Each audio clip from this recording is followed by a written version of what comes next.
Votre argent vous est présenté par la BCV et Helvetia, votre assureur suisse.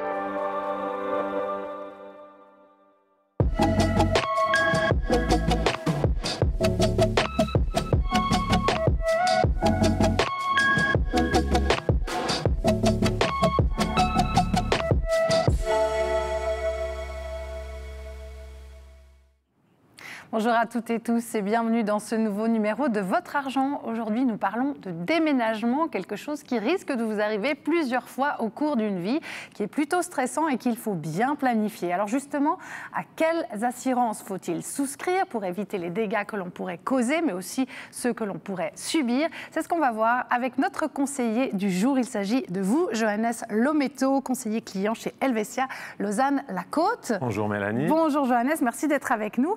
Alors, une fois qu'on a trouvé ce nouveau logement, il faut évidemment planifier son déménagement à l'avance. À quoi est-ce qu'il faut tenir compte ? Alors, pour éviter un peu les stress et pour bien être... Le but, c'est vraiment de bien s'organiser. Préparer évidemment le matériel, les cartons, le papier bulle, le papier d'emballage, l'outillage, mais aussi bien planifier la coordination avec éventuellement vos amis, les bénévoles que vous allez prendre ou évidemment la société de déménagement.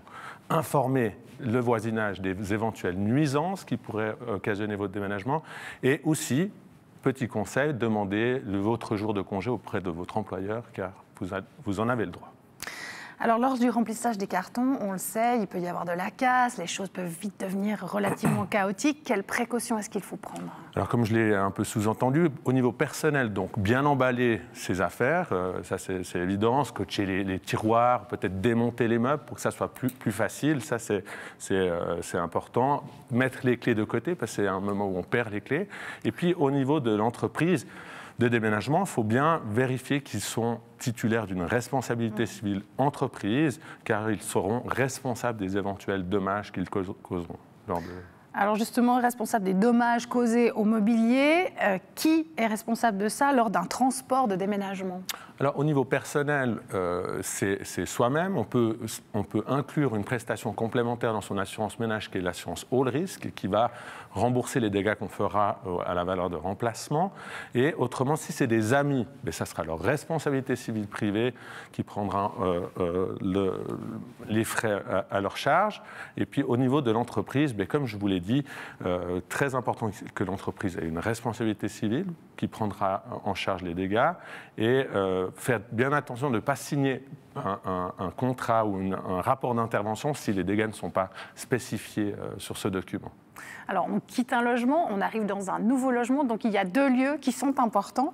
Qu'est-ce qui relève des dommages locatifs et avec quels dommages est-ce qu'on peut vraiment passer à la caisse ? Alors, il faut distinguer, il y a trois différents dommages. Il y a l'usure normale. L'usure normale, c'est comme le stipule, c'est normal, donc ça ne sera pas à votre charge. On peut prendre comme exemple qu'un mur va se ternir, donc ça, il n'y a aucun souci. Après, il y a l'usure excessive. Prenons l'exemple, vous avez un bureau, vous avez un siège qui va se frotter le parquet. Là, on pourra vous demander un dédommagement. Et puis, il y a le dommage, on va dire, soudain, imprévu. Et là, prenons l'exemple du pot de fleurs qui tomberait sur le parquet, qui casserait le parquet, ou le parfum qui tombe dans le lavabo. Là, ça sera votre RC. Donc, il est très important de déclarer rapidement le dommage auprès de votre assurance responsabilité civile privée qui prendra une partie en charge ou l'entièreté. Alors, les points critiques lors de la réception d'un nouveau logement, on imagine qu'il y en a. À quoi est-ce qu'il faut faire attention ? Parce que quand on arrive dans un nouveau logement, en général, on est joyeux, on est content, on ne fait peut-être pas attention aux détails. Et pourtant, l'état des lieux, il est capital. Ah, c'est capital, comme vous le dites. C'est-à-dire qu'il faut prendre tous les détails, établir un PV, donc on va faire un procès-verbal, et puis vraiment regarder chaque détail de l'appartement. Comme vous l'avez dit, on est stressé, on a des fois tendance à oublier, donc ça, c'est primordial. Si tout d'un coup, on vous demande de signer un document où vous n'êtes pas d'accord, vous pouvez toujours demander conseil à votre protection juridique privée, elle est là pour ça, pour vous épauler, et puis soyez précis, c'est le plus important. Ça, c'est clair. Alors, des frais consécutifs risquent de survenir aussi bien à la réception du nouveau logement que lors de la remise de l'ancien, c'est ce que je disais tout à l'heure. Comment est-ce qu'on peut les réduire au maximum ou les exclure purement et simplement ? Alors, lors de l'état des lieux de rentrée et de sortie, comme je vous l'ai dit, ne pas signer des choses que vous n'êtes pas d'accord, toujours faire appel à votre protection juridique si jamais, et puis faire des photos avant et après, avoir des preuves aussi pour éviter qu'on vous incombe des défauts qui ne seraient pas de votre faute.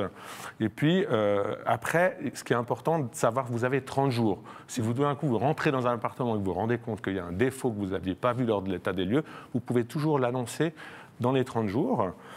Et au niveau des éventuels dégâts, ne pas rétablir, faut donner l'appartement dans son état d'origine. Vous auriez peint un mur en noir, mais il faudrait le repeindre en blanc. S'il y a des gros dégâts, je vous déconseille de le faire vous-même, vous déclarez ça au bailleur et puis il le fera eux-mêmes. Merci beaucoup. Merci beaucoup Johannes Lometto pour toutes ces précisions. Quant à vous, merci de nous avoir suivis aujourd'hui et à très bientôt pour un nouveau numéro de Votre Argent. Au revoir.